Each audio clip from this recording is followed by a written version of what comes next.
Digestion में मैंने आपको बताया था कि डाइजेशन को अपन दो भागों में डिवाइड करके पढ़ा था, एक एलिमेंट्री कैनाल और दूसरे पर बात होती है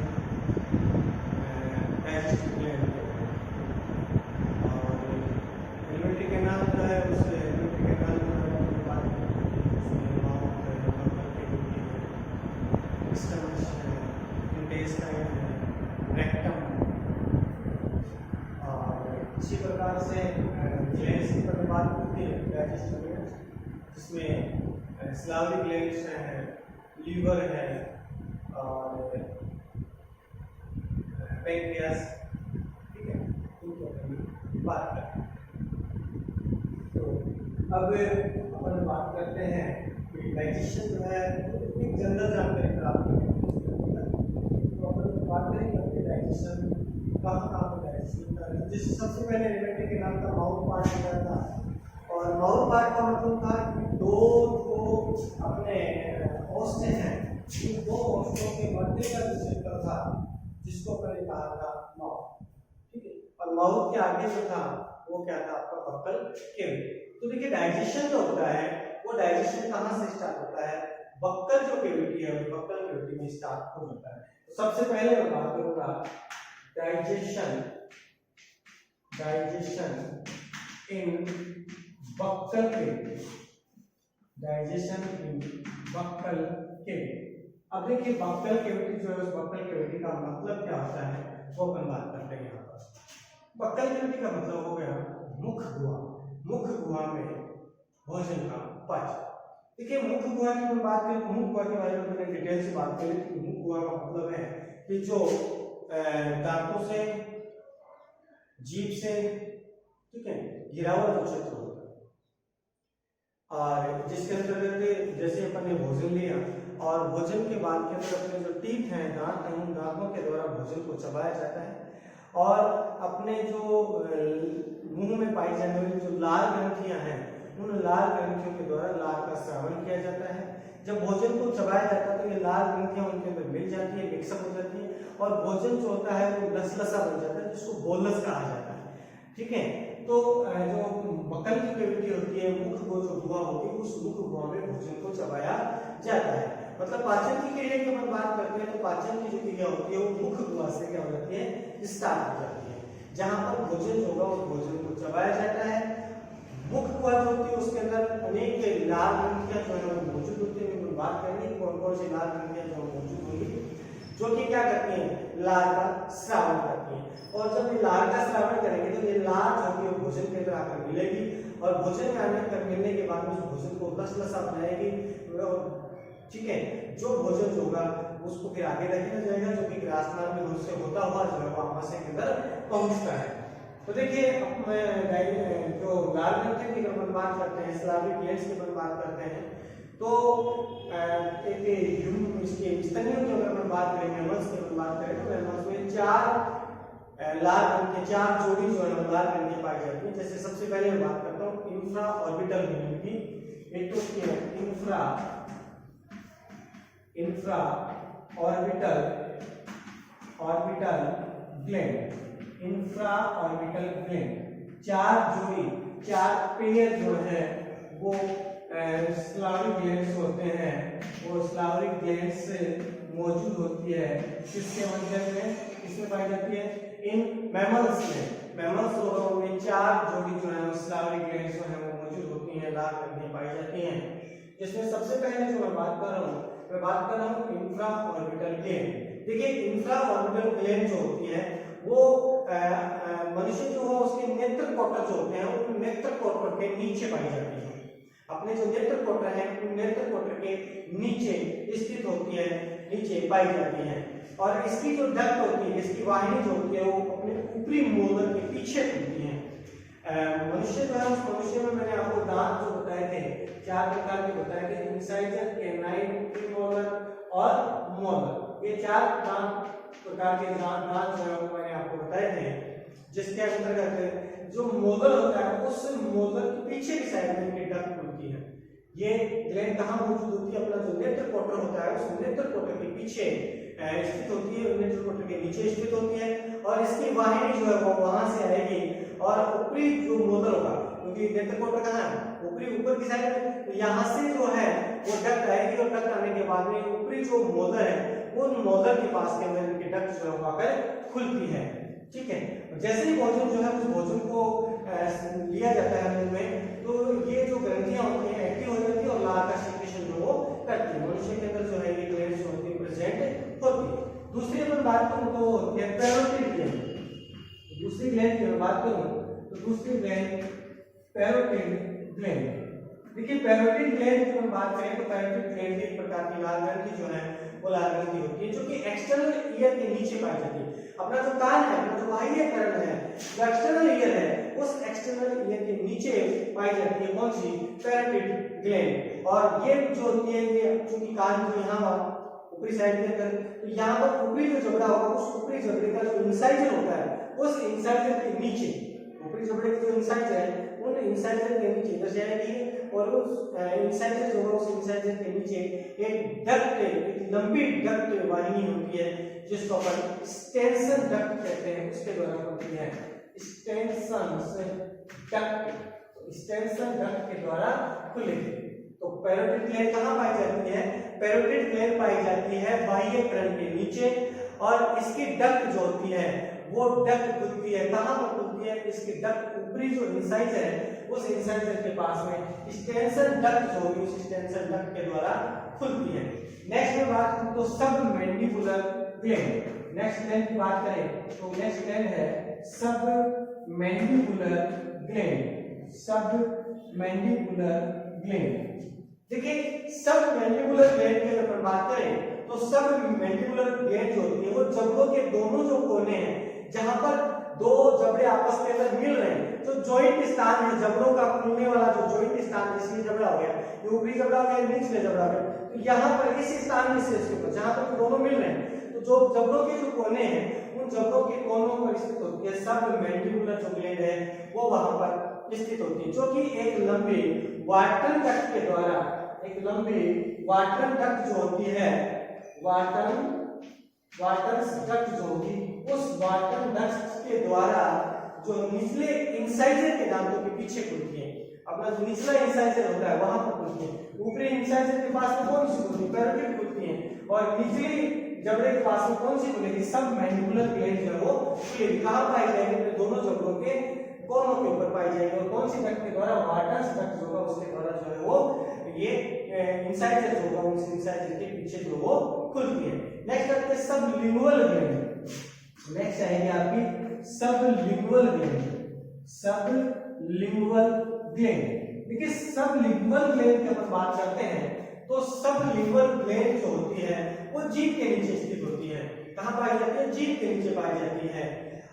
ठीक है, और जैसे कि चूहे में, जंतु वगैरह में जो है ये क्या होती है, एब्सेंट होती है, जो जीभ होती है उस जीभ के नीचे की साइड के अंदर पाई जाती है। तो इस प्रकार से ये चार प्रकार की ग्लैंड्स होती हैं, और इन चार प्रकार की ग्लैंड्स जो है मिलकर जो क्या करते हैं, प्रकार के लार का सेक्रेशन कर रही हैं, लार का निर्माण कर रही हैं।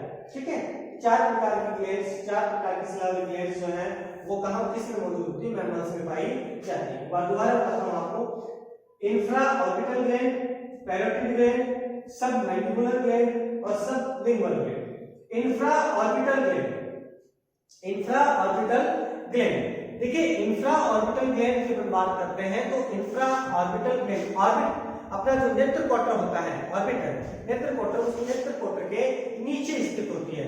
कहां पर स्थित होती है, नेत्र कोटर जो है उस नेत्र कोटर के नीचे स्थित होती है, और एक डक्ट के द्वारा वो जो है वो अपना जो मोदर होगा, ऊपरी जबड़े का जो मोदर होगा उस ऊपरी जबड़े के मोदर के पास में खुलती है।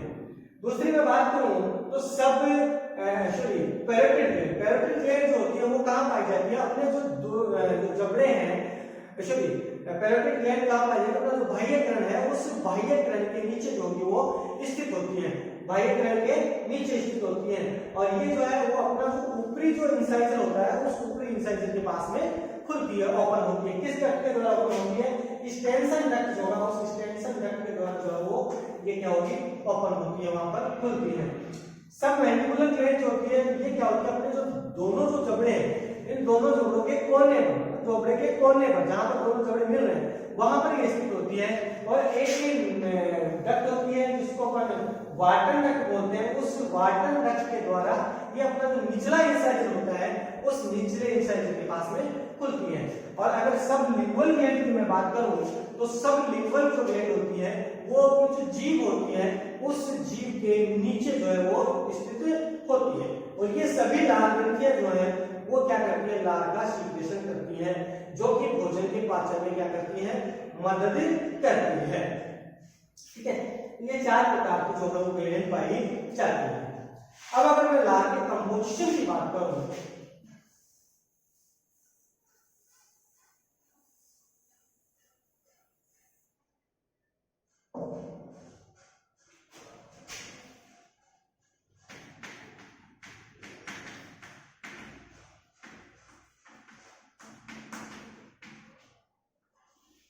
कंपोजिशन ऑफ स्लाइवा, लार्वा का कंपोजिशन। देखिए सबसे पहले तो मैं बात करूंगा कि 24 घंटे में पूरे के पूरे जो 24 आवर्स हैं उन 24 आवर्स में लगभग 1 से 1.5 लीटर, लगभग 1 से 1.5 लीटर जो है वो स्लाइवा जो स्लाइवा का क्या होता है, निर्माण होता है।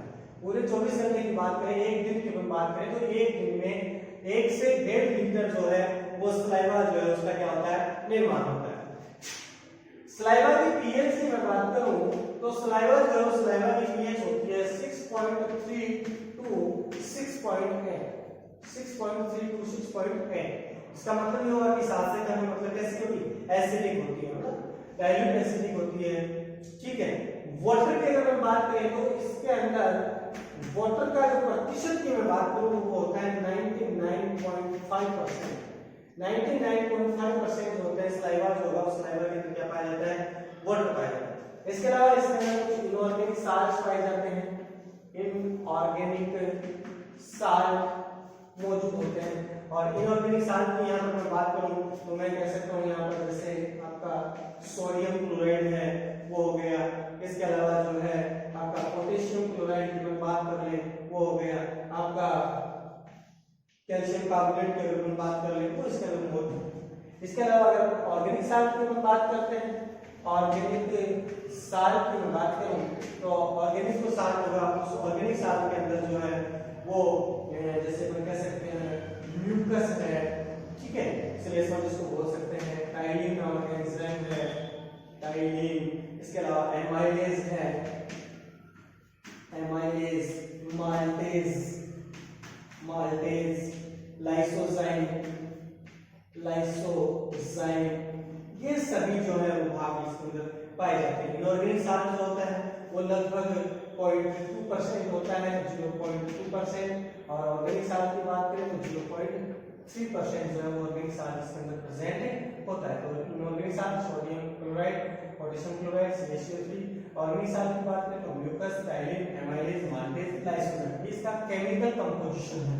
कंपोजिशन की बात करें, लार के संगठन की बात करें कि लार में क्या क्या पाए जाते हैं तो मैंने बताया आपको भी कि लार जो होती है एक सामान्य मनुष्य की अगर हम बात करते हैं तो उसमें 24 घंटे में 1 से 1.5 लीटर जो लार है उस लार का क्या होता है, सीक्रेशन होता है। लार की पीएच जो है 6.3 टू 6.8 होती है, मतलब अम्लीय प्रकृति की होती है। अगर लार में वाटर की बात करें तो लार में लगभग 99.5% वाटर पाया जाता है। इनऑर्गेनिक साल्ट की बात करें तो 0.2% इनऑर्गेनिक साल्ट होता है जिसमें NaCl, KCl, CaCO3 है।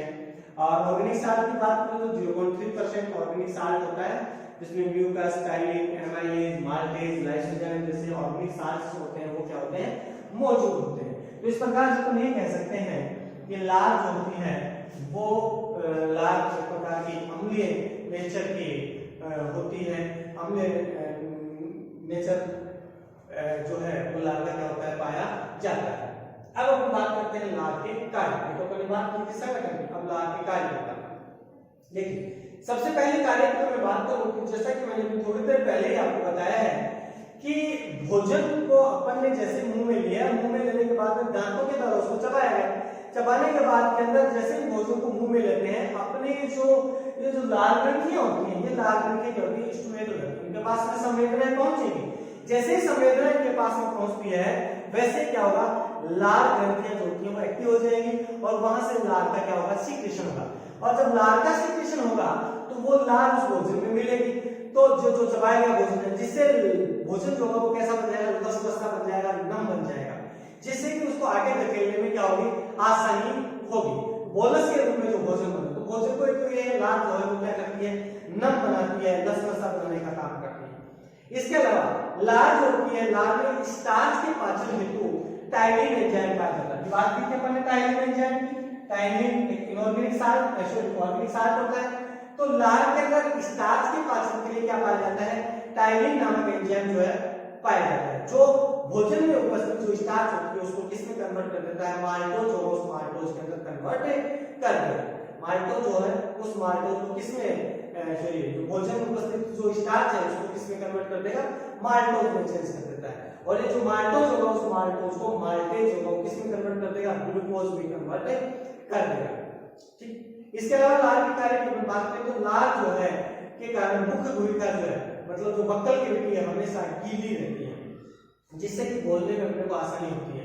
भाई लार का सीक्रेशन लगातार होता रहता है, अपने किसी चीज के बारे में, भोजन के बारे में सोच लिया है तो लार का सीक्रेशन ज्यादा हो जाएगा, देख लिया है, मिठाई देख ली है तो लार टपकने लग जाएगी, सीक्रेशन हो जाएगा। ठीक है, तो लार जो है वो लगातार रूप से मुंह के अंदर सीक्रेट होती रहती है, जिसके कारण जो है वो जो मुख्य भूमिका है, जो बक्कल जो कैविटी है वो बक्कल कैविटी क्या होती है, गीली बनी रहती है। जब बक्कल कैविटी गीली बनी रहेगी तो अपन कहेंगे कि अपना मुंह सूखेगा नहीं, जिससे कि जैसे ही अपन बोल रहे हैं तो बोलने में को कोई समस्या नहीं आएगी।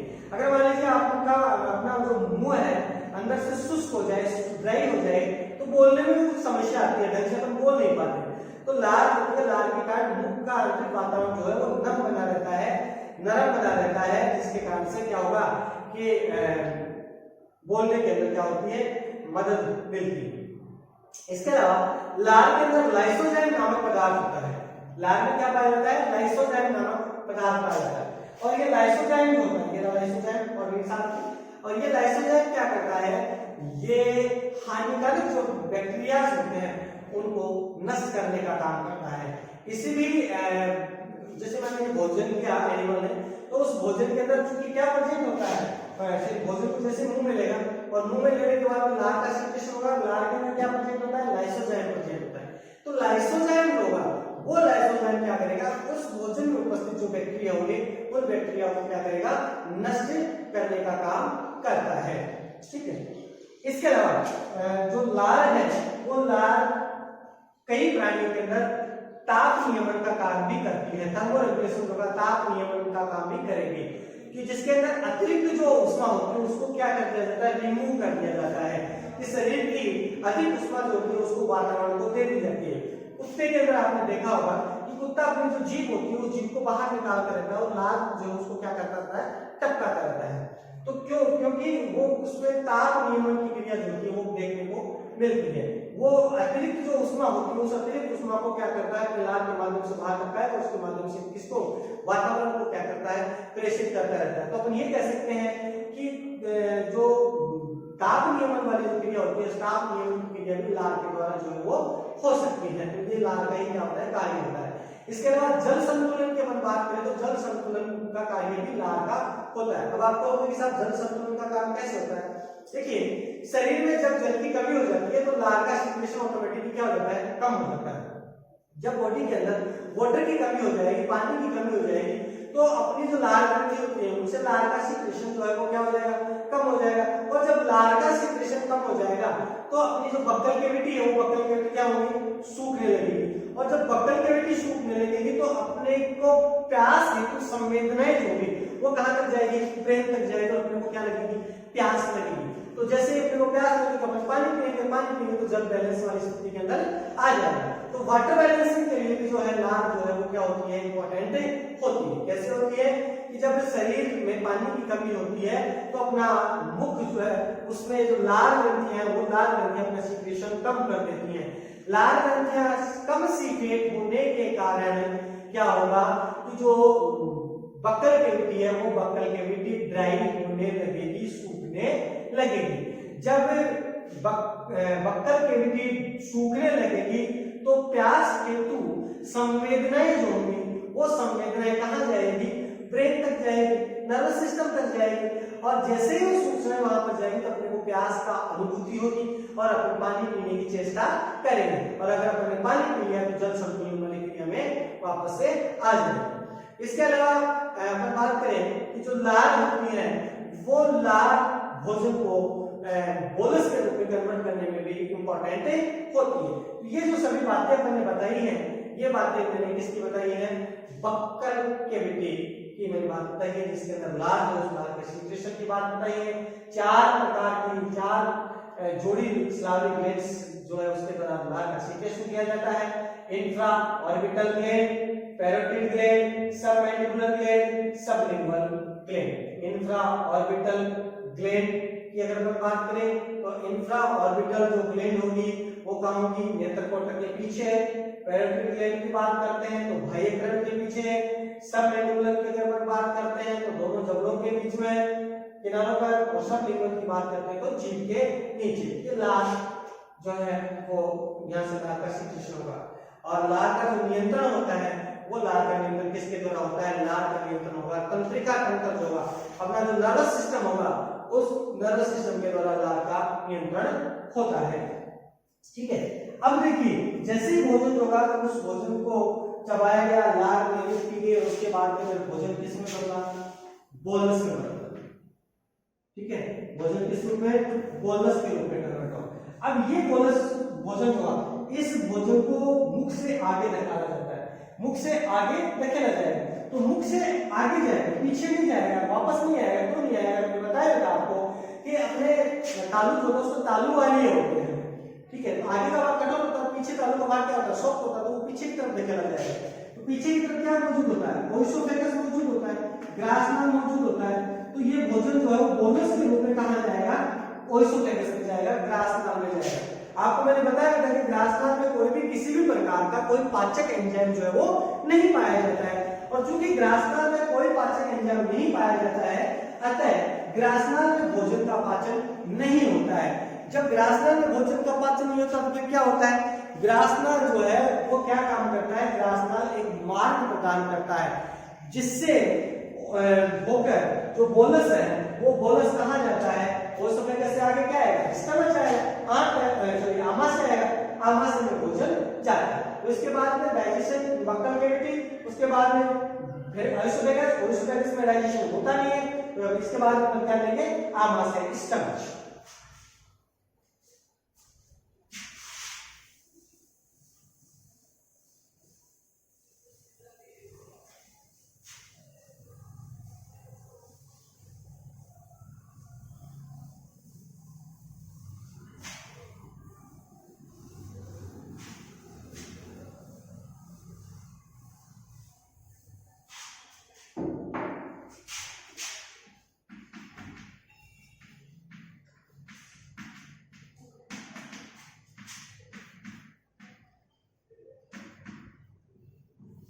डाइजेशन इन स्टमक, आमाशय में भोजन का पाचन।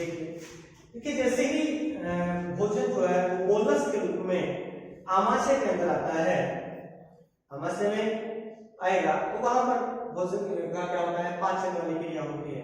देखिए आमाशय में भोजन का जो पाचन होता है वो जठर रस द्वारा होता है। जठर रस मतलब गैस्ट्रिक जूस, गैस्ट्रिक जूस जो होगा, जठर रस जो होगा, उस जठर रस के द्वारा आमाशय में भोजन का पाचन होता है। तो अपन कह सकते हैं कि जैसे ही भोजन बोलस के रूप में ग्रासनाल से होता हुआ आमाशय में प्रवेश करता है, वैसे ही आमाशय की जो दीवार होती है उसमें उपस्थित जो जठर ग्रंथियां होती हैं वो क्या काम करती है, जठर रस का स्रावण करती हैं। जैसे ही भोजन बोलस के रूप में आमाशय में प्रवेश करता है, वैसे ही आमाशय में उपस्थित गैस्ट्रिक ग्लैंड जठर ग्रंथियां जठर रस का स्रावण करती हैं। इसका श्रावण करती है, जठर रस का श्रावण करती है। ठीक है, और जैसे जठर रस का श्रावण करेगी वैसे ही भोजन का क्या होगा, पाचन होना चालू हो जाता है। अब देखिए अगर अपन इन जठर ग्रंथियों की बात करें तो अपन कह सकते हैं कि आमाशय में वितरण के आधार पर जठर जो ग्रंथियां होती है उनको 3 श्रेणियों के अंदर विभाजित किया गया है। एक तो होती है कार्डियक ग्लैंड, एक तो होती है कार्डियक ग्लैंड। 3 भागों के अंदर अपन इसकी बात कर रहे हैं। जैसे सबसे पहले मैं बात करूं कार्डियक ग्लैंड, उसके बाद में बात करूंगा फंडिक ग्लैंड, उसके बाद में बात करूंगा फंडिक ग्लैंड। देखिए फंडिक ग्लैंड की बात करें तो फंडिक जो ग्लैंड होती है उस फंडिक ग्लैंड को भी 2 भागों में डिवाइड किया जाता है। 2 प्रकार की होती है फंडिक ग्लैंड में। फंडिक जो ग्लैंड होती है वो 2 प्रकार की होती है, जिनको अपन कह सकते हैं चीफ सेल्स, सेंट्रल सेल्स या जाइमोजन सेल्स। एक तो होती है चीफ सेल्स, चीफ सेल्स या इसको बोल सकते हैं क्या सेंट्रल सेल्स, सेंट्रल सेल्स या इसी को अपन कह सकते हैं जाइमोजन सेल्स या इसी को अपन क्या बोल सकते हैं जाइमोजन सेल्स जो हम कह सकते हैं। एक ही नाम है chief cells, central cells, zymogen cells. Next की अगर बात करें तो पैरेंटल या ऑब्जेक्टिव सेल्स आती हैं। दूसरी की अगर बात करें तो कौन सी आ जाएगी पैरेंटल सेल्स या अपन बोल सकते हैं ऑब्जेक्टिव सेल्स। दूसरी सेल्स की अगर बात करें ग्लैंड, है ना, ग्लैंड की अगर बात करेंगे तो ये सेल्स की अगर बात करें फंडिक ग्लैंड जो फंडिक ग्लैंड के भाग की अगर बात करेंगे तो chief cells, central cells, zymogen cells. और नेक्स्ट में बात करेंगे तो पैरेंटल की बात कर लेंगे या अपन क्या बोल सकते हैं उसको ऑब्जेक्टिव सेल्स पर कह सकते हैं। और तीसरी ग्लैंड की अगर बात करते हैं तो वो कौन सी पाइलोरिक ग्लैंड। तीसरी की अगर बात करते हैं तीसरी कौन सी रहेगी पाइलोरिक ग्लैंड। ये 3 प्रकार की जो ग्लैंड है वो ग्लैंड पाई जाती हैं इस समझ के अंदर, कार्डियक ग्लैंड, फंडिक ग्लैंड और पाइलोरिक ग्लैंड। ठीक है, तो देखो मैं आपको बताता हूँ जिस प्रकार से मैंने आमाशय की बात की थी, मैंने आपको बताया भी था कि ये जैसे आमाशय है और आमाशय की अगर बात करते हैं तो आमाशय में आपको बताया गया था कि इसका सबसे ऊपरी जो भाग होता है उस ऊपरी भाग की अगर मैं बात करूं तो ऊपरी भाग जो होता है वो कौन सा था कार्डियक भाग। ठीक है, कार्डियक। तो यहाँ पर इस कार्डियक भाग में यहाँ पर क्या पाया गया था कार्डियक वाल्व पाया गया। दूसरा जो भाग था वो कौन सा भाग था आपका फंडिक भाग। और तीसरा जो भाग था वो कौन सा भाग था आपका पाइलोरिक भाग। और पाइलोरिक भाग में यहाँ पर क्या पाया गया था पाइलोरिक वाल्व पाया गया। पाइलोरिक वाल्व इसकी चर्चा जो हम कर रही थी आमाशय की। आमाशय और आमाशय की अगर बात करें तो आमाशय में सबसे ऊपर कार्डियक भाग, फिर फंडिक भाग, फिर कौन सा था पाइलोरिक भाग। तो अब देखिए यहाँ पर जो भोजन है वो भोजन आया कहाँ से आया, ये यहाँ पर क्या मौजूद है इसके ऊपर, यहाँ पर क्या मौजूद है ओइसोफेगस। ओइसोफेगस और ये कहाँ से ओइसोफेगस में कहाँ से आया भोजन, कहाँ से आया भोजन इसमें ओइसोफेगस में बक्कल कैविटी, बक्कल कैविटी से। जैसे भोजन जो है वो यहाँ से चबाया गया, चबाने के बाद में भोजन किस रूप में बनता बोलस के रूप में बनता, फिर भोजन जो है वो कहाँ है ओइसोफेगस में। अब ओइसोफेगस में जैसे भोजन आता है तो उसके बाद में क्या होगा कि यहाँ पर ये वाल्व ओपन होगा और जैसे ही वाल्व ओपन होगा और वाल्व ओपन होने पर भोजन जो है कार्डियक भाग में जाएगा, फिर फंडिक भाग में जाएगा, फिर पाइलोरिक भाग में जाएगा। तो यहाँ पर कार्डियक भाग में जैसे जाएगा तो यहाँ पर क्या मौजूद होती है कार्डियक ग्लैंड मौजूद होती है, कार्डियक भाग। तो ये कार्डियक जो ग्लैंड होगी ये क्या काम करेगी, जो आमाशय का जो कार्डियक भाग होगा उसके अंदर एक प्रेजेंट होगी और ये क्या काम करेगी श्लेष्मा का सीक्रेशन करेगी। किसका सीक्रेशन करेगी, ये म्यूकस जो होगा उस म्यूकस का सीक्रेशन करेगी, जो क्या काम करेगा भोजन जो है उस भोजन को ल्यूब्रिकेट करेगा। ल्यूब्रिकेट का मतलब भोजन को लसलसा बनाने का काम करेगा, भोजन जो होगा उसको नम बनाने का काम करेगा, उसको लसलसा बनाने का काम करेगा। कौन कार्डियक ग्लैंड। कार्डियक ग्लैंड कहाँ मौजूद होती है आमाशय के कार्डियक पार्ट में मौजूद होती है और वो क्या काम करेगी, श्लेष्मा का म्यूकस का सीक्रेशन करेगी, जिससे भोजन जो है वो कैसा बनेगा, बहुत भी ज्यादा लसलसा बनेगा। अब इसके बाद में भोजन जो होगा कार्डियक भाग से होता हुआ, कार्डियक भाग से होता हुआ बना जाएगा, फंडिक भाग में जाएगा। फंडिक भाग होता है उसके अंदर सेल्स मौजूद होती है दो प्रकार की, एक तो होती है चीफ सेल्स, या उनको आप सेंट्रल सेल्स बोल सकते हो, या उनको आप क्या बोल सकते हो, जाइमोजन सेल्स बोल सकते हो। ये क्या काम करती है, ये सेल्स गैस्ट्रिक जूस के एंजाइम, गैस्ट्रिक जूस के एंजाइम जो है, जैसे मान लीजिए कि पेप्सिन है, किसके एंजाइम है, गैस्ट्रिक जूस के एंजाइम, गैस्ट्रिक जूस के एंजाइम कौन से हैं, पेप्सिन है, रेनिन है, गैस्ट्रिक लाइपेज है, गैस्ट्रिक लाइपेज, गैस्ट्रिक लाइपेज इनका सीक्रेशन करती है। कौन करेगी सीक्रेशन, फंडिक सेल्स की, कौन सी सेल्स, चीफ सेल्स या सेंट्रल सेल्स या जाइमोजन सेल्स, इसका सीक्रेशन करेगी गैस्ट्रिक जूस के एंजाइम का, पेप्सिन, रेनिन, गैस्ट्रिक लाइपेज इनका सीक्रेशन करती है। और वहीं पर प्रेजेंट पैराइटल सेल्स या जिसको अपन ऑब्जेक्टिव सेल्स बोलते हैं, ये क्या काम करती है, किसका सीक्रेशन करती है, HCl जो होगा उस HCl का सीक्रेशन करती है। और HCl जो होता है वो स्टोमच में पाचन हेतु क्या करता है, अम्लीय माध्यम प्रदान करता है। बहुत इंपॉर्टेंट, बहुत आवश्यक होता है, क्योंकि स्टमक जो है उस स्टमक में अम्लीय माध्यम प्रदान करने का काम जो किसका होता है, पैराइटल सेल्स का या ऑब्जेक्टिव सेल्स जो है उसका होता है। उसके बाद में पाइलोरिक ग्लैंड, पाइलोरिक ग्लैंड जो होती है वो पेप्सिन एंजाइम और म्यूकस का सीक्रेशन करती है। किसका सीक्रेशन करेगी, पेप्सिन एंजाइम और किसका सीक्रेशन करेगी, म्यूकस, जो म्यूकस का सीक्रेशन करती है। कौन, पाइलोरिक ग्लैंड। कब, जब पाइलोरिक भोजन आएगा, और जब यहाँ पर पाचन हो जाएगा उसके बाद में भोजन जो होगा वो पाइलोरिक वाल्व तक पहुंचेगा, पाइलोरिक वाल्व खुलेगा, उसके बाद में भोजन जो होगा आंत में जाएगा। ठीक है, तो ये जो है वो पाई जाती है, क्या ये सेल्स मौजूद होती हैं या ये ग्लैंड्स जो हैं वो मौजूद होती हैं किसके अंदर, स्टमक में। ठीक है, तो स्टमक जो होगा उस स्टमक में 3 प्रकार की ग्लैंड मौजूद होती हैं, कार्डियक ग्लैंड, फंडिक ग्लैंड और पाइलोरिक ग्लैंड। कार्डियक ग्लैंड आमाशय के कार्डियक भाग में पाई जाती हैं और म्यूकस का सीक्रेशन करती हैं, जिसके कारण भोजन लसलसा और नम बनता है। उसके बाद जैसे ही भोजन आमाशय के फंडिक भाग में जाता है तो फंडिक भाग में मौजूद 2 प्रकार की सेल मौजूद होती हैं। एक तो होती हैं चीफ सेल, जिसको मुख्य कोशिकाएं बोल सकते हो आप, या सेंट्रल सेल जिसको केंद्रीय कोशिकाएं अपन कह सकते हैं, या जाइमोजन सेल्स। ये क्या काम करती हैं, ये गैस्ट्रिक जूस के एंजाइम पेप्सिन, रेनिन और गैस्ट्रिक लाइपेज होगा उसका सीक्रेशन करती हैं। और फंडिक भाग में ही मौजूद पैराइटल सेल्स या ऑब्जेक्टिव सेल्स जो होती हैं वो HCl का सीक्रेशन करती हैं। ये HCl क्या काम करता है, ये HCl आमाशय को अम्लीय माध्यम प्रदान करता है जो कि भोजन के लिए आवश्यक होता है।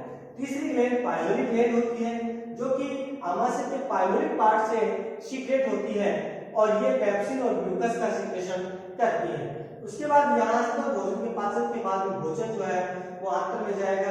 कब जाएगा, जब पाइलोरिक वाल्व जो होगा वो खुलेगा तो ये आंत्र में पहुंचता है।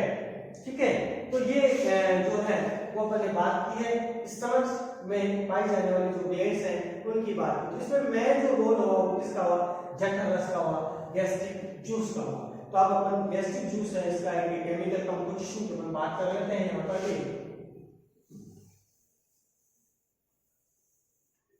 देखिए ये बहुत ही इंपॉर्टेंट है, कंपटीशन के एग्जाम में बहुत बार पूछा जाता है कि साहब HCl का सीक्रेशन होता है, वो HCl का सीक्रेशन कौन सी सेल्स के द्वारा होता है।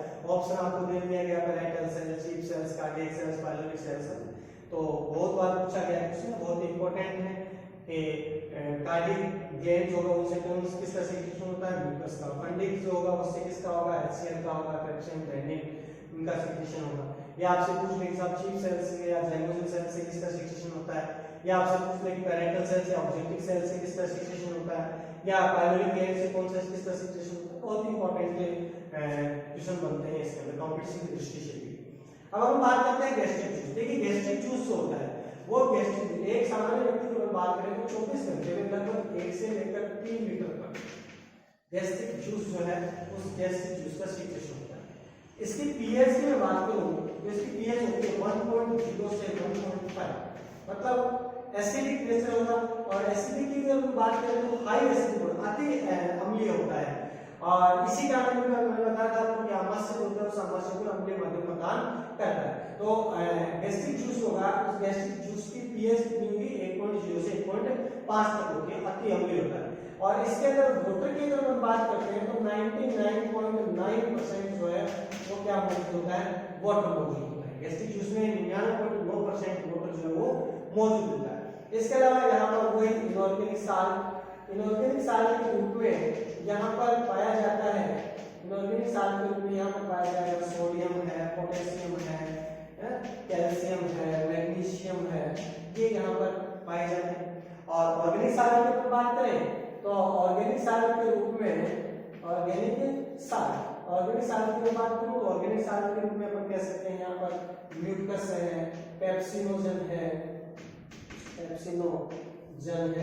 प्रोरेनिन है, गैस्ट्रिक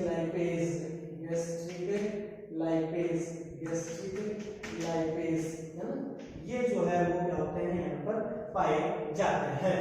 ठीक है, तो ये इसका गैस्ट्रिक जूस जो है उसका कंपोजिशन अपन ने देखा है, इसका संगठन अपन ने देखा है। 24 घंटे में 1 से 3 लीटर तक गैस्ट्रिक जूस जो है वो निर्मित होता है। पीएच की बात करें गैस्ट्रिक जूस की तो 1.0 से 1.5 तक पीएच होती है। एसिडिक होता है, अति अम्लीय होता है। इसके अलावा इसमें वाटर जो है 99.9% होता है। इनऑर्गेनिक साल्ट के रूप में सोडियम, पोटेशियम, कैल्शियम, मैग्नीशियम मौजूद होता है। ऑर्गेनिक साल्ट जो है उसके रूप में mucus, pepsinogen, prorennin, gastric lipase जो है वो मौजूद होता है। ठीक है, अब अपन बात करेंगे आगे इसमें कि जो जठर रस है उस जठर रस के अंदर कौन कौन से एंजाइम उपस्थित होते हैं और उनके क्या क्या कार्य होते हैं, उनकी अपन यहाँ पर बात करते हैं, उनकी अपन यहाँ पर चर्चा करते हैं।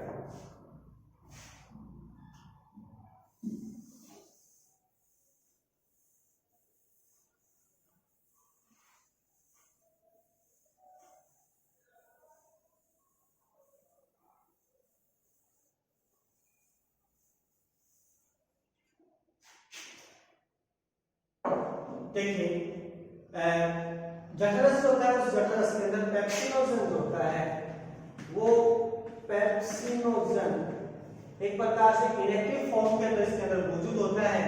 और इसको यहाँ पर उपस्थित HCl होगा, वो HCl जो है वो किसके अंदर कन्वर्ट कर देता है, पेप्सिन होगा, उस पेप्सिन के अंदर इसको क्या कर देता है, कन्वर्ट कर देता है। और पेप्सिन होता है क्या है, सक्रिय। ये कौन सा एंजाइम, पेप्सिनोजन एक निष्क्रिय एंजाइम जो होगा वो वहां पर मौजूद होता है।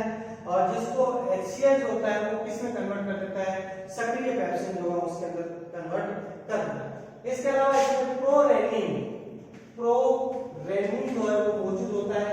और प्रोरेनिन भी जो है वो एक प्रकार की निष्क्रिय फॉर्म में होता है। और ये भी HCl की प्रेजेंस में किसमें कन्वर्ट हो जाता है, रेनिन जो है उस रेनिन के अंदर क्या हो जाएगा, कन्वर्ट हो जाएगा। इसमें कन्वर्ट हो जाएगा, रेनिन जो होगा उस रेनिन के अंदर ये क्या हो जाता है, कन्वर्ट हो जाता है। तो प्रोरेनिन भी निष्क्रिय है और एक तो किसमें कन्वर्ट हो जाएगा, सक्रिय रेनिन जो होगा उसमें कन्वर्ट हो जाएगा, किसके द्वारा, HCl के द्वारा। इसके अलावा गैस्ट्रिक लाइपेज होता है वो भोजन में वसा का अपघटन करता है। गैस्ट्रिक जो लाइपेज होता है वो गैस्ट्रिक लाइपेज क्या काम करेगा कि जो वसा है उस वसा का अपघटन करेगा, भोजन में उपस्थित जो वसा है उसका अपघटन करेगा। देखिए आमाशय की अगर हम बात करें, स्टमच की अगर बात करें तो स्टमच के अंदर भोजन जो है उसमें वसा का जो पाचन है वो काफी कम मात्रा में होता है। आमाशय के अंदर वसा का जो पाचन होता है वो वसा का पाचन काफी ही कम मात्रा में होता है। वसा का पाचन कहाँ पर होता है, वसा का पाचन अपनी जो ग्रहणी है उसमें अग्नाशय रस के कारण होता है। वसा का पाचन आमाशय में बहुत ही कम होता है, तो वसा का पाचन जो है वो आमाशय ग्रंथि जो आमाशय जो होगा उस आमाशय में ना होकर जो ग्रहणी होती है, जो ड्यूडेनियम होता है, उस ड्यूडेनियम में अग्नाशय जो रस सीक्रेट होता है, पैंक्रियाटिक जूस जो सीक्रेट होता है, उस पैंक्रियाटिक जूस के कारण जो होता है।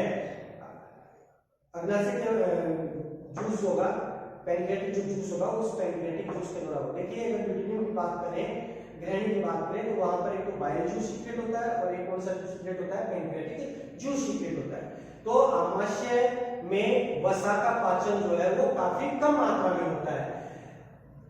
वसा का जो पाचन होगा वो ग्रहणी में अग्नाशय जो रस होगा उसके कारण होता है। देखिए आमाशय का सबसे गरीब एंजाइम होता है वो एमाइलेज होता है। अगर पूछा जाए कि आमाशय का सबसे गरीब एंजाइम कौन सा है, तो आमाशय का सबसे गरीब एंजाइम जो है वो कौन सा है, एमाइलेज है।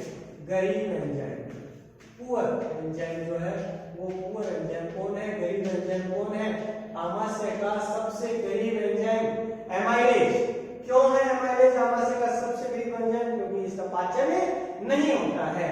तो एमाइलेज आमाशय का सबसे गरीब एंजाइम होता है। कंपटीशन की दृष्टि से भी सबसे इंपॉर्टेंट क्वेश्चन कि आमाशय का सबसे गरीब एंजाइम कौन सा है, तो आमाशय का सबसे गरीब एंजाइम कौन होता है, एमाइलेज होता है। क्यों होता है, क्योंकि इसका पाचन जो है वो नहीं होता है। देखिए आमाशय की जो पेशियां होती है उनके द्वारा भोजन को अनेक बार जो मथा जाता है, जिससे भोजन जो है वो ले जैसा हो जाता है और जिसको अपन क्या कहते हैं, काइम कहते हैं। क्या कहेंगे उसको, काइम। क्या कहेंगे, काइम। आमाशय जो है उस आमाशय भोजन जो है वो जब तक मुख में था, मुख से आगे आया तब तक तो बोलस था, आमाशय में बोलस के रूप में पहुंचा। बोलस के रूप में पहुंचने के बाद में यहाँ पर ये जो कार्डियक ग्लैंड, फंडिक ग्लैंड और पाइलोरी ग्लैंड इनके द्वारा जो है वो सिक्रेशन हुआ और ये जो सिक्रेशन यहाँ पे मिलेगा उसके बाद में भोजन जो होता है इस आमाशय में कई बार जो है मथा जाता है। तो इस प्रकार से जो है मथने की क्रिया होती है, कई प्रकार से जब ये मथा जाएगा, पाचन की क्रिया होगी, तो यहाँ पर जो भोजन जो है थोड़ा गाढ़ा बन जाएगा और थोड़ा जो गाढ़ा बन जाएगा उसको हम क्या बोलते हैं, काइम बोलते हैं। तो भोजन जो है अब बोलस से किसमें आ गया, काइम में। पहले किस रूप में था, पहले बोलस के रूप में था, अब बोलस से कहां पर बनेगा, काइम जो है उस काइम के रूप में बनेगा। ये बिल्कुल ही लसलसा था, ये बिल्कुल ही अपन कह सकते हैं तो लुब्रिकेंट था और उसके बाद में आगे जो होगा वो किसमें, काइम जो होगा उस काइम के रूप में वो काइम के रूप में जो है वो कन्वर्ट हो जाएगा। ठीक है, काइम के रूप में जब कन्वर्ट होगा तो काइम के रूप में ये क्या होता है, थोड़ा सा अपन कहें तो थोड़ा हार्ड होता है। ठीक है, तो बोलस से किस में कन्वर्ट हुआ है, काइम के अंदर कन्वर्ट हो गया। अब अपन बात करते हैं कि जो यहाँ पर जो HCl है, इस HCl के कार्य की अपन बात कर लेते हैं। देखिए HCl जो है वो क्या काम करता है, एक तो भोजन के जो भी हानिकारक जो जीवाणु होते हैं उन हानिकारक जीवाणुओं को नष्ट करने का काम करता है। भोजन में उपस्थित विभिन्न प्रकार के जो हानिकारक जो जीवाणु होते हैं उनको नष्ट करने का काम जो है किसका होता है, HCl का होता है। दूसरी अपन बात करें कि आमाशय में भोजन के माध्यम को अम्लीय बनाने का जो कार्य होता है वो भी HCl का होता है, क्योंकि जठररस के एंजाइम अम्लीय माध्यम में कार्य करते हैं। जठररस के एंजाइम किस में काम करते हैं, अम्लीय माध्यम में काम करते हैं। तो ये जो HCl है ये क्या काम करता है, आमाशय में भोजन के माध्यम को अम्लीय बनाता है। इसके अलावा भोजन के कठोर भागों को गलाने का जो काम होगा वो भी किसका होता है, HCl का होता है। भोजन के कठोर जो भाग होंगे उन भोजन के कठोर भागों को गलाने का काम किसका होता है, HCl का होता है। इसके अलावा HCl पाइलोरिक वाल्व के खुलने व बंद होने पर भी नियंत्रण रखता है। साथ ही HCl की बात करें तो भोजन के साथ यह ग्रहणी में पहुंचेगा। ये जो HCl होगा वो HCl क्या होगा, भोजन के साथ जिस भोजन को वहां पर मथा गया है काइम के रूप में जो भोजन है और वो कहां जाएगा, ग्रहणी में जाएगा। तो ग्रहणी में जाएगा तो ग्रहणी में पहुंचकर ग्रहणी की जो उपकला होती है उससे विभिन्न प्रकार के हार्मोन का स्रावन कराता है। HCl क्या काम करेगा, HCl आमाशय से काइम के साथ में कहां जाएगा, ग्रहणी में जाएगा और ग्रहणी में जाकर वहां पर विभिन्न प्रकार के हार्मोन का सिक्रेशन करवाता है। इसके अलावा HCl जो होता है वो क्या काम करता है, टाइलिन के प्रभाव जो होगा उसको भी वो समाप्त करने का काम करता है। टाइलिन एंजाइम का जो प्रभाव होता है उस टाइलिन एंजाइम के प्रभाव को ये क्या करता है, समाप्त करने का काम जो है वो भी किसका होता है, HCl का होता है। ये हमने बात की है किसके अंदर, आमाशय के अंदर स्टमक की हमने बात की है कि आमाशय में स्टमक, आमाशय में जो पाचन है वो किस प्रकार से होता है, क्या क्या यहाँ पर मौजूद होते हैं। स्टमक से भोजन कहाँ जाएगा, ड्यूडेनियम में जाएगा। नेक्स्ट बात करेंगे अपन डाइजेशन इन ड्यूडेनियम।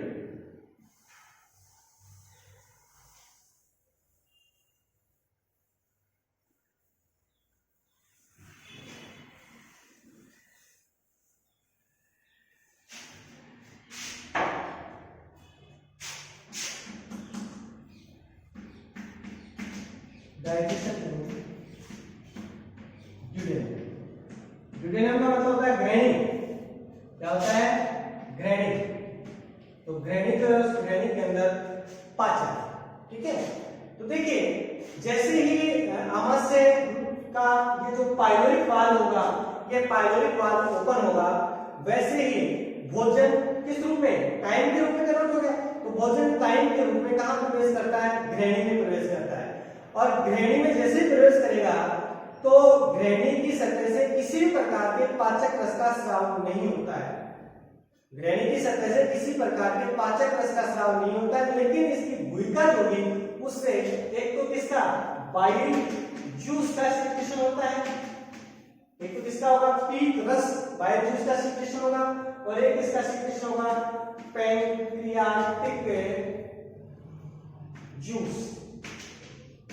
एक पैंक्रियाटिक जूस होगा, उस पैंक्रियाटिक जूस का सिक्रेशन होता है। तो अपन कहेंगे कि आमाशय से जब भोजन पाइलोरिक वाल्व से होता हुआ काइम के रूप में ग्रैनी में प्रवेश करता है, तो ग्रैनी की सतह से किसी भी प्रकार के पाचक रस का स्राव नहीं होता, परंतु इसकी भूमिका में बाइल जूस और पैंक्रियाटिक जूस आकर भोजन में मिलते हैं।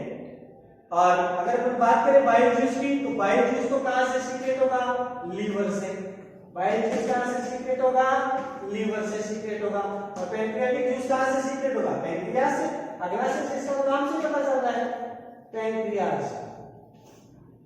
तो जैसे ही भोजन जो है वो ग्रैनी में पहुंचेगा तो वहां पर पाचक रस तो नहीं होगी, पाचक एंजाइम तो नहीं होगी, लेकिन उस लीवर से बाइल जूस सीक्रेट होगा और पैंक्रियास से पैंक्रियाटिक जूस सीक्रेट होगा। वो ड्यूडेनियम होगा, उस ड्यूडेनियम में वो आ जाएंगे, ठीक है। ये काइम के अम्लीय प्रभाव को समाप्त करेंगे। अब देखो यहाँ तक जो भोजन था वो कैसा था, अम्लीय था। कहां तक, आमाशय तक भोजन अम्लीय था। क्यों था, क्योंकि यहाँ पर HCl मौजूद था यहाँ तक। और इसके बाद के अंदर जो भोजन होगा वो कैसा बन जाएगा, क्षारीय बन जाएगा। क्योंकि ये जो बात करें यहाँ पर बाइल जूस और पैंक्रियास होते हैं, वो क्या है, ये क्षारीय है। पैंक्रियाटिक जूस की बात करते हैं तो ये क्या काम करेंगे, उसके अम्लीय प्रभाव होगा, उस अम्लीय प्रभाव को क्या करेंगे, समाप्त करेंगे। उसको कैसा बना देंगे, उसको बेसिक नेचर का बना देंगे, उसको क्षारीय माध्यम जो है वो प्रदान कर देंगे। तो क्षारीय माध्यम जो है भोजन के पाचन हेतु आंत्र में आवश्यक होता है। ड्यूडेनियम आंत्र का भाग हो गया। तो इंटेस्टाइन यहां तक जो है वो भोजन कैसा था, एसिडिक मीडियम में था।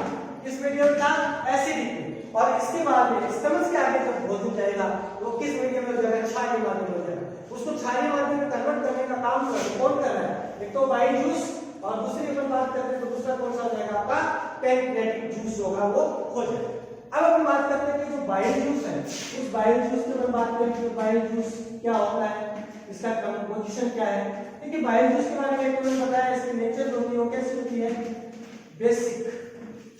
बाइल जूस की बात कर रहे हैं तो बाइल जूस होगा, उस बाइल जूस की नेचर कैसी होती है, बेसिक होती है। इसकी पीएच की अपन बात करें तो पीएच इसकी होती है 7.5 टू 8.6, 7.5 टू 8.6, मतलब पीएच जो है वो इससे ज्यादा है। इसकी जो पीएच की अपन बात कर रहे हैं तो पीएच से 7 से क्या है, ज्यादा है। और 7 से ज्यादा अगर पीएच है तो इसका मतलब होगा ये कैसा है, क्षारीय है, ठीक है। तो क्षारीय। जल की अपन बात करें, वाटर की बात करूं मैं इसके अंदर, तो इसमें लगभग 89% जो है वो वाटर पाया जाता है। और 24 घंटे में लगभग 500 से 1000, 24 घंटे की मैं बात करूं तो 24 घंटे में लगभग 500 से 1000 ml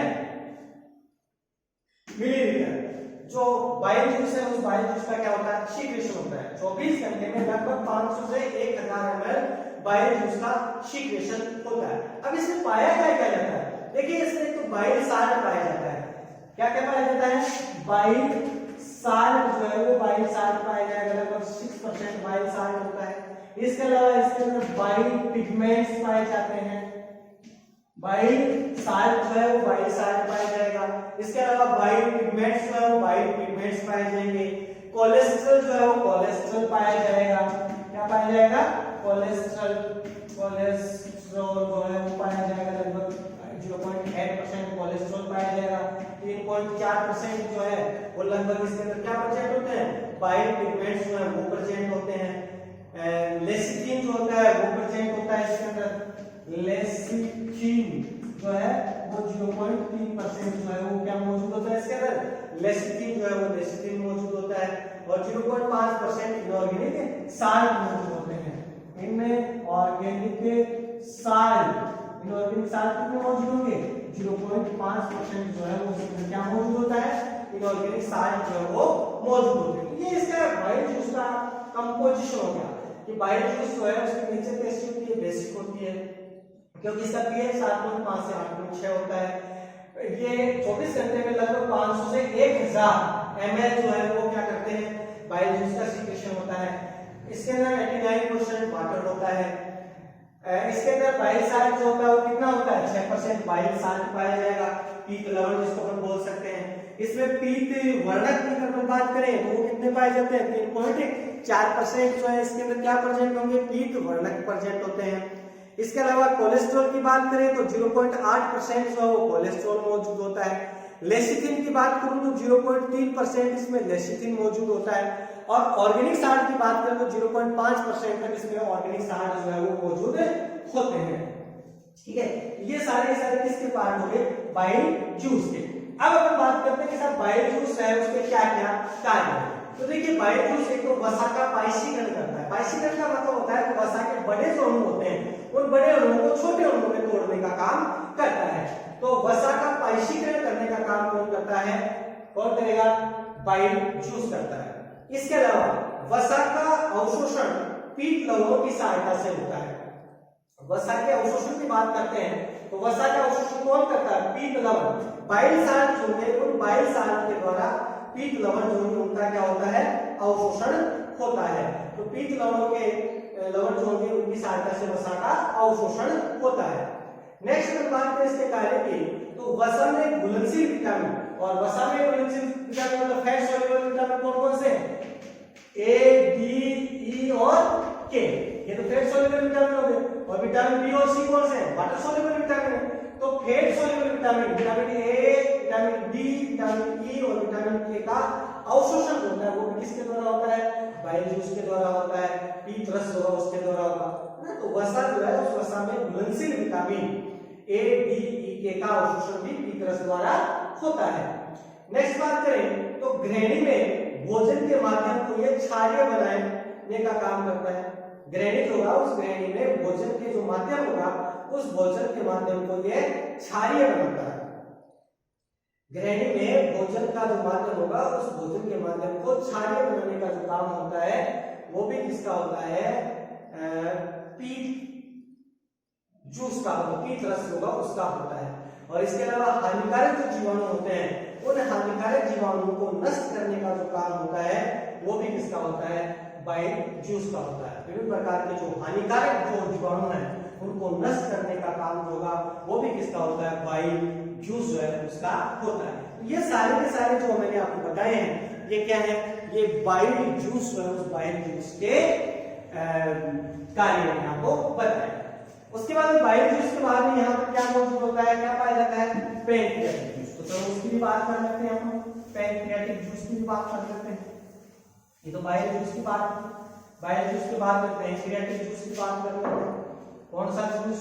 pancreatic juice. Pancreatic juice कहां से सीक्रेट होगा? पैंक्रियाज से सीक्रेट होगा। कहां से सीक्रेट होगा? पैंक्रियाज से सीक्रेट होगा। कैसी नेचर? Basic nature. बेसिक क्यों?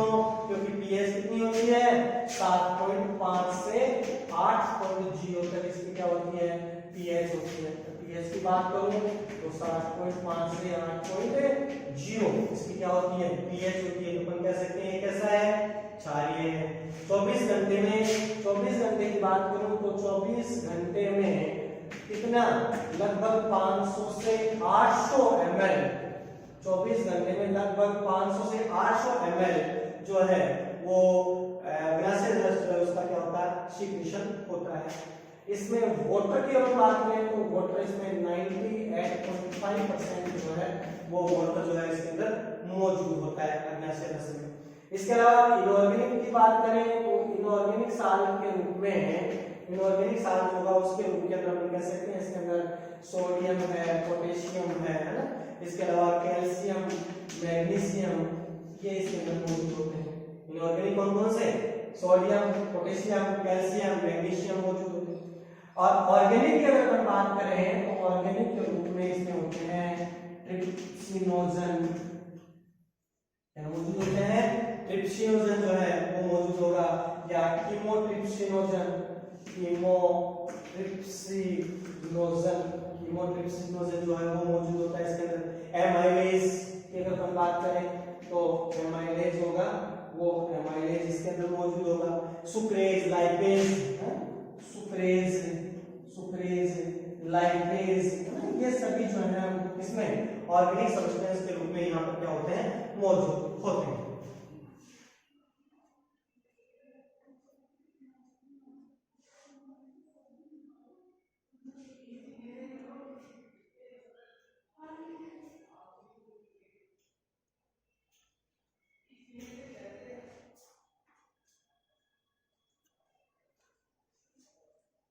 ये इसमें ऑर्गेनिक साल्ट होगा, उस ऑर्गेनिक साल्ट के रूप में यहाँ पर क्या होते हैं मौजूद होते हैं। तो जिसमें अपन कह सकते हैं कि ट्रिप्सिनोजन जो होता है, ट्रिप्सिनोजन इस ट्रिप्सिनोजन को एंटेरोकाइनेज एंजाइम जो होगा, एंटेरोकाइनेज एंजाइम, इस एंटेरोकाइनेज एंजाइम के द्वारा किसमें कन्वर्ट किया जाता है? ट्रिप्सिन जो होगा उस ट्रिप्सिन में कन्वर्ट जो है वो किया जाता है।